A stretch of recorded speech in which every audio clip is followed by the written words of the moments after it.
let's get going. Rabbi said we're on Daf Kufman base. This is actually a very important Daf because it actually helps us get clarity on a number of different permutations in the way that a Shchiv Meira makes his gift. There are times when a Shchiv Meira adds additional facets to the way that he's making the gift, and this benefits the recipient. But there could be also times when he structures the gift in such a way when it could be malformed and therefore could make a problem for the giftee, sometimes totally invalidating the gift. And so we're going to get clarity on this today, just because the Gemara is going to go through all of the different permutations. Itmar, matna shchiv meira shekasuv ba'kinyan. So the gift of a shchiv meira, where a kinyan is recorded in the shtar. So basically what that means is that in the shtar, we're talking about a shchiv meira who's divesting his entire estate. And he writes in the shtar that I hereby, and written in the shtar is that a kinyan is being affected in order for this gift to be valid. Now, it's not necessary for a shchiv meira to do that, because all he needs is a verbal instruction. So he doesn't need a shtar, and he doesn't need to record that a kinyan has been made in the shtar. So there are two things that are superfluous in this gift. So Beirav mishmei derav amri arkeve atrei richshi u'Shmuel Omer lo yadana mai odun ba. So we have a very important machlokus between Rav and Shmuel. Rav says, literally what it means is that you've put him on two horsebacks. Or what you've done is that you've added to his strength, the strength of the recipient. And we'll explain what that means in just a minute. And Shmuel says, I don't know how to judge this. Which means Shmuel is basically going to say that this is not a gift at all, and it's not legally a gift. So let's explain. Beirav mishmei derav amri arkevei atrei richshi harei kematnas bori harei kematnas shchiv meira. That basically you're giving him dual powers of the person who's receiving the gift. You're giving him the strength of a matnas bari, of the gift of a healthy person in the way that you've structured it like a healthy person would make a gift. But you also have, because he's on his deathbed, the benefits of a shchiv meira that a healthy person does not have. Harei kematnas bari she'im amad eino chozer, that in the one sense, since you've written a shtar, and you've actually recorded a kinyan in the shtar, that a kinyan has been affected, then you've basically stated that I'm not relying on the fact that I'm a shchiv meira. I'm making this a gift like a healthy person. And why that's stronger than a shchiv meira's gift is because when a shchiv meira makes a verbal gift, if he actually recovers from his illness, he can always revoke the gift. But because you've made this like a matnas bari, then just like a matnas bari is irrevocable, so too is this gift irrevocable. Even if the person, the shchiv meira, recovers from his illness, then he cannot revoke the gift. So that's why it has that added strength. And harehi kematna shchiv meira shim amar halva'asu liploni halva'asu liploni. But it also has the benefit of a shchiv meira's gift. And remember, Chazal said that normally, if a person is a creditor, let's say Reuven is a creditor, Shimon is the debtor, and Reuven would like to transfer the rights of collection from Shimon, from himself, over to Levi. So we need something called Maimet Shloshta. We need to have all three people present, Reuven, Shimon, and Levi, and Reuven needs to make a verbal declaration that I hereby transfer the rights of collection over to Levi to collect the debt from Shimon. If you don't have Maimet Shloshtan, then it doesn't work. You can't transfer the debt. However, if a person is a shchiv meira, all he needs is the verbal declaration in front of two witnesses to say that from now on, Levi has rights of collection. So he doesn't lose that right. So if he were to write that in a shtar, as a shchiv meira, I hereby give rights of collection of this debt over to Levi. It's not necessary. It's not necessary, but it works. In other words, he doesn't lose the power of a shchiv meira, but he also is turning this gift even more powerful to benefit the recipient, to make it a matnas bari that it's irrevocable. Okay, so Ushmuel Amar lo yadana mai odun ba, but Shmuel has the exact opposite approach, and he says, I don't know how to judge this because Shema lo gomer lahaknosa ela bishtar vein shtar laachar misa. He says, my problem is like this. By writing a shtar and saying that this shtar is the kinyan, you're basically saying that deliver the shtar to the giftee upon my death. But it could be, says Shmuel, that the testator, the shchiv meirah, wants that the shtar should be the mechanism of transfer. And you can't create a mechanism of transfer post-mortem. Right? And therefore Shmuel says that not only have you not strengthened the giftee by writing a shtar, but you've totally invalidated the gift of a shchiv meirah. The gift of a shchiv meirah works uniquely because a verbal declaration will work so that upon death the transfer takes place. Chazal made that accommodation. But if you try to go against that and create your own mechanism, that is malformed and it won't work. And that's why Shmuel says that it could be that by writing the shtar and recording a kinyan in it, you've messed things up completely. You should say it's al-tanai that's delivered before death. Well, okay, so there are many different ways to structure it, but by structuring it this way, you've messed it up, says Shmuel. Now, urami derav adarav udishmul adishmul. But now the Gemara says, we're going to see that each one of them contradicts himself. The shalach rabin mishmei de Rabbi Avahu hevu yadi sheshalach Rabbi Lazar legola mishum Rabbeinu. And he says, you should know that Rabbi Lazar sent out a message in the name of our teacher Rav as follows: Shchiv meirah shamar kisva utnu manu leploni umeis ein kosvin v'nostin shema lo gomer la'aknoso elo bishtar v'nshtar la'achar misa. So Rav is quoted as saying something that we just said in the name of Shmuel. That if a Shchiv meirah says on his deathbed, write a shtar and deliver it to Ploni, that he's the owner of all my assets, you don't write the shtar and you don't give him the assets. The gift is null and void. Because maybe he meant for the shtar to be the mechanism of the transfer and not his words. So here Rav is the one who's saying that he's, by writing or requesting the writing of a shtar, he's invalidated it. Va'amar of Yehuda Amar Shmuel Hilchasa Kosvin V'Nostin. And Shmuel is quoted in this discussion as saying that you do deliver the shtar, whereas previously Shmuel said that the gift is not valid. So Rav and Shmuel directly contradict themselves. So kasha de Rav, kasha de Shmuel ad Shmuel. So the Gemara's answer is as follows: de Rav lo kasha, ha de kanu minei, ha de lo kanu minei. So Rav is not contradicting himself. You know why? Because, and I'm learning the way I believe the Rashbam says, that the difference is like this. In both cases, we're dealing with a shtar, that is the will of the testator. But the difference between the two is that in the first case, where Rav says that you're increasing the strength of the giftee, is because written in the shtar is, a kinyan has been affected. Mm-hmm. Those words, a kinyan has been affected, indicate that you're not using the shtar as the mechanism, but you're using the shtar rather as a way of strengthening the gift of the shchiv meirah. Mm-hmm. So therefore it works. But over here, where you're giving an instruction to write a shtar, you don't give verbal instructions to write the kinyan in the shtar. And therefore it's possible to interpret it, even according to Rav, that you want the shtar to be the mechanism. And you can't make a kinyan after the guy dies. Now, Shmuel lo kasha b'miyafis kocho.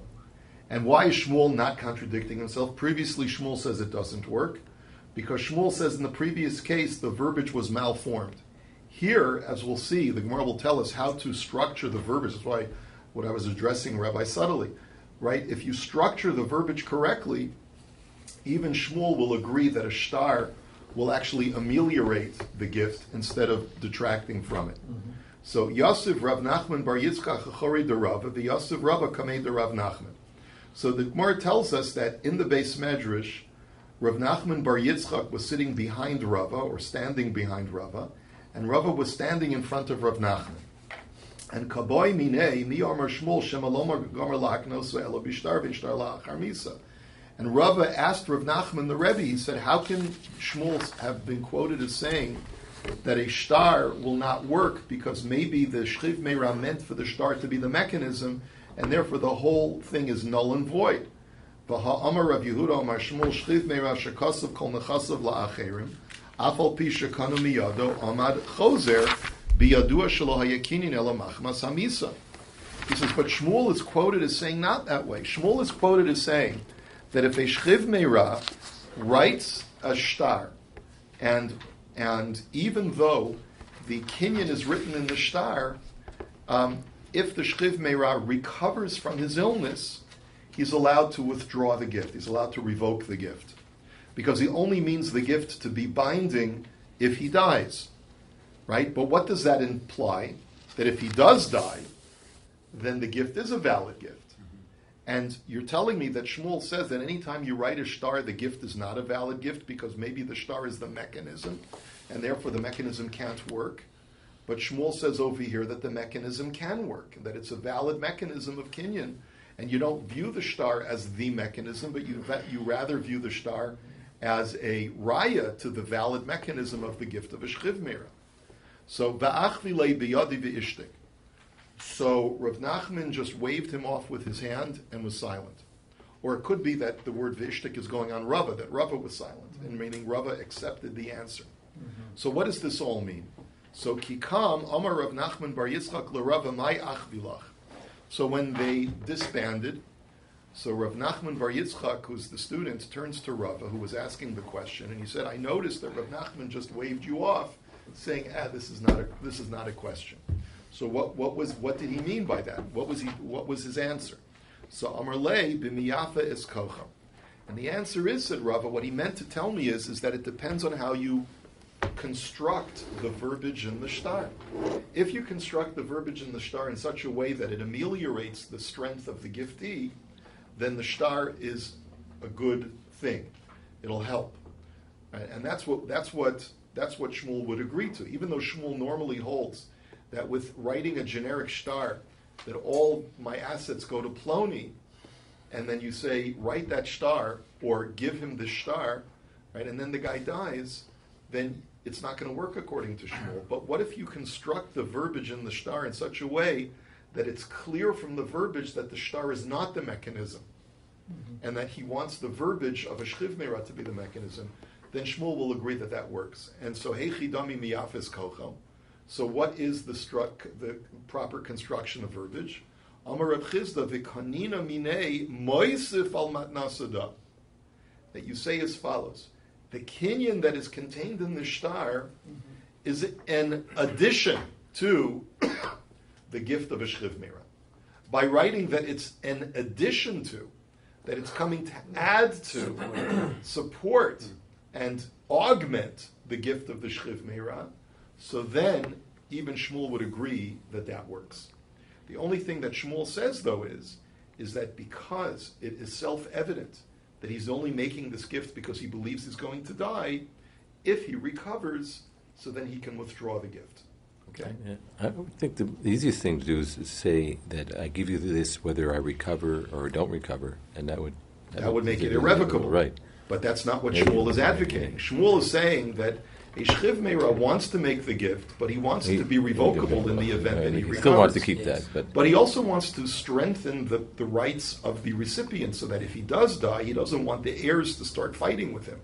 So that's why he says, give the guy a shtar. But you have to construct the verbiage very carefully in the shtar so that no one construes the shtar as the mechanism of the transfer, in which case it would be invalid. Okay, so that's the whole discussion. So now the Gemara says, Pshita, Kasav lazeh bekasav lazeh, hainu dechi asa Rav Dimi omer daitiki mivateles daitiki. So the Gemara now says, just to, in the same context, one thing we know for sure is that when a person writes a will, that's what a daitiki is, right? And he says, all my assets go to Reuven. But he doesn't deliver the will to Reuven. He just keeps it in his safe deposit box. If he wants to, he can write a second will that's dated later and says all my assets go to Shimon. And in that situation, the one that's dated latest is the legally binding will. And Reuven has no claim against Shimon. But Kasa v'zika lazeh, Rav Amar Rishon Kana, Ushmol Amar Sheni Kana. But what about the following situation? What if the testator writes the will, and then he says, he goes to a witness and he says, make a kinyan on behalf of Reuven, that Reuven is now the owner of this will. And then a day later, he writes a will for Shimon, and he says to the witness, he says, make a kinyan in this shtar. Same witness? Doesn't matter. He says to a witness, and he says, make a kinyan in the shtar that on behalf of Shimon, that Shimon owns the will. Now, the first will says that Reuven is the recipient, and the second will says that Shimon is the recipient.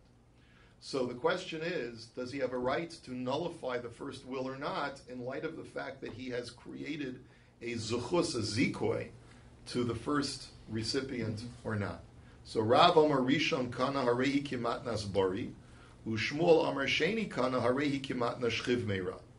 So here you have, it seems, the exact same machlokas as before.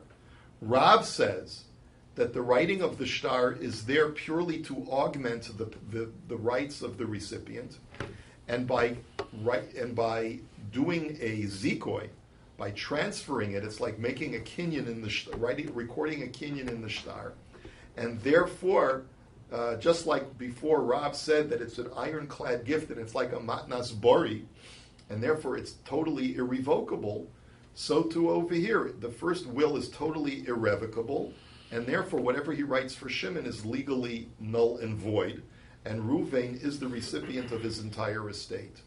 Shmuel disagrees. Remember, just like Shmuel disagreed before, Shmuel said when you write in a shtar that the shtar goes to Ploni, right, and you record a kinyan, we have to worry that perhaps the testator means that the mechanism of transfer is the shtar, and he means for it to transfer upon his death, and you can't have a transfer take place through a shtar post-mortem, and therefore the first will is totally invalid, and whatever is dated last is the one that will reign supreme, and therefore Shimon gets the gift. So the Gemara now says, "V'ha ifligu ba chada zimna b'matna shchiv meira shekasav ba kinyan." But wait a minute, says the Gemara. Why is this any different from their previous machlokes when you're dealing with the shchiv meira who records a kinyan in the shtar? Why do they need to reiterate what seems to be the same machlokes? So the Gemara says, "I'll tell you why." Tzricha di'i itmer baha ka'amar rav mishum dekanu minei. He says, I'll tell you why. In the previous case, the kinyan is recorded in the shtar, meaning that in the text of the shtar it actually says that a legal transfer has been made from the testator to the recipient. And because of that, maybe only there does Rav say that the shtar augments the power of the recipient, and it's like a matnas bori. And therefore it totally works and it's irrevocable. But maybe in a situation where that kinyan is not recorded in the shtar, and rather all you've requested is that someone hold on to the shtar, take possession of the shtar on behalf of Reuven, maybe Rab would agree that that doesn't work because the intent is for them only to acquire it upon death, and therefore it's not a valid transfer, it's not a valid shtar. V'i itmer baha ka amar Shmuel. And if I only had the latter machlokes, maybe only in this case where the kinyan is not recorded in the shtar, would Shmuel maintain that that it doesn't work. But maybe if the kinyan would be recorded in the shtar, I would think that Shmuel would agree to Rav, and therefore you need to record their machlokes in both places. So remember, there's two separate things that are at work here.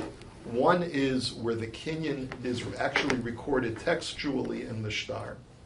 And the second is where someone physically takes hold of the shtar on behalf of the recipient. Those are two different types of augmentation. And you might have thought that they work sometimes they work, sometimes they don't work. The point now of the Gemara is that according to Rav, they both work to augment the power of the recipient. And according to Shmuel, they both actually detract from the power of the recipient to negate the gift, unless it's carefully worded, like we said before, what's called yifui koach, in order to demonstrate that whatever is being done in the shtar is not supplanting and replacing the gift of the shchiv meira, but rather augmenting it. Okay. Now, besura masnu hachi, bepumpadisa masnu hachi. Now, in surah, they presented this latter machlokes in the way that we just presented it. where we're talking about a case where there was no kinyan recorded in the shtar, and there was only someone who was zoiche in the shtar, right, took possession of the shtar on behalf of the recipient. And that's why Rav said it works and Shmuel said it doesn't work. But in Pumpadisa, which was Shmuel's land, right, they wanted to defend Shmuel's position better, and they stated it as follows: Amar Rav Yirmiyah bar Abba sholchu le'mibei Rav l'Shmuel yilamdenu Rabbeinu, that it was sent from Rav's yeshiva to Shmuel the following shaila. Please tell us, Shchiv meira shekasav kol nechasav la'acher v'kanu miyado mal. What would be the halacha about a Shchiv meira who writes in the shtar that all of his assets go to Ploni, and he records, see, this is a different version, and he records the kinyan in the shtar? What will be the halacha in that situation? So shalach lahu, he sent back to them the following message: Ein acher kinyan klum, that there is no way to revoke such a gift. That gift is ironclad.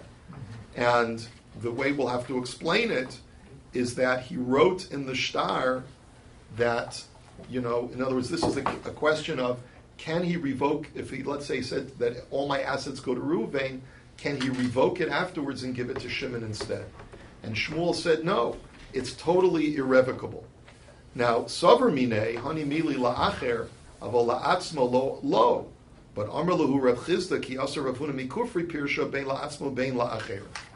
And originally the thinking was that when Shmuel was answering this question and saying that the gift is irrevocable to Reuven and cannot be later transferred to Shimon, people thought that that means that if he dies, it goes to Reuven and not to Shimon. But if he recovers, the Shchiv Meirah could still revoke the gift and say, I was only giving the gift on the condition that I was going to die.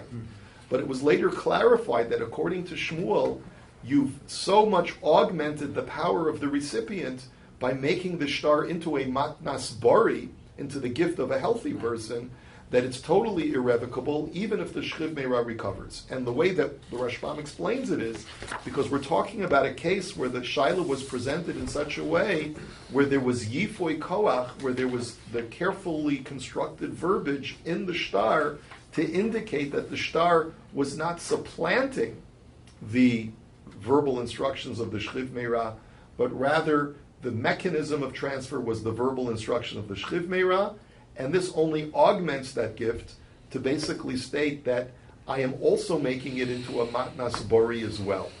And therefore, it's an irrevocable gift, and it goes completely over to Reuven, even during my lifetime, and even if I recover, I'm not revoking it. Okay, Hahu dekanu minei asa lekami de Rav Huna, Amar ma'i avid lach delo aknes kidamaknu inshi. Now the Gemara says that there was once a case that a Shchiv Meirah did this type of augmented shtar with yifoy koach, with a very carefully constructed verbiage to demonstrate that this shtar was augmenting the matnas Shchiv Meirah, to make it, to upgrade it to a matnas bari. And then the Shchiv Meirah recovered from his illness. So he came to Rav Huna and he said, I'd like to revoke the gift. Now I'm going to be penniless. I've written all of my assets to Reuven, and now Reuven owns my entire estate and I got nothing. Can I get it back? And Rav Huna said, sorry. You thought you were going to be an uber chacham by writing the shtar in such a powerful way that you would make it like a matnas bari. But now that you've done that, you can't revoke the gift. You should have asked the shaila beforehand instead of asking the shaila after the fact. Okay, we'll hold it here for today. Wishing you a good Erev Shabbos and a good Erev Rosh Chodesh. We have a minyan. Rabbi Chanan ben Akash.